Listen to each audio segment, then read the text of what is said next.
remember the last time you were on set thinking it's over? Last final cut for you? Yeah, it didn't really feel like it was the end. Yeah.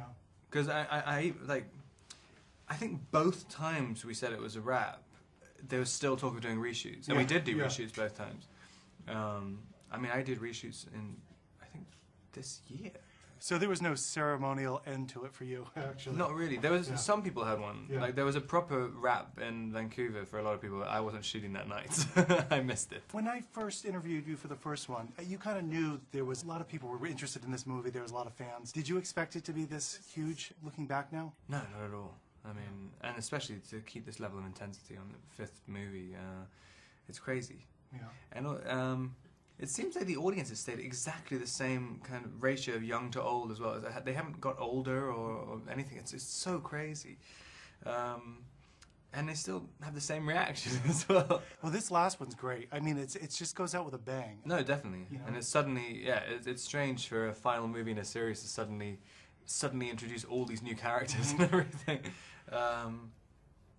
And like quite complicated ideas as well into it, like in terms of the vampire lore and the mythology and everything. Yeah.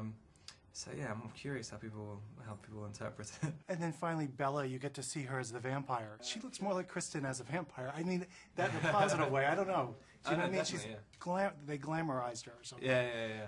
Bella. It's funny. Yeah, she definitely looks different in the first one. Like, especially even the clothes, it's kind of a completely different character by the end of it.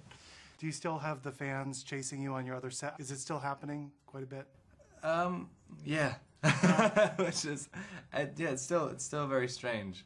I was doing this movie called Cosmopolis, and it's just so odd. It's a very, very odd movie, and kind of very different character.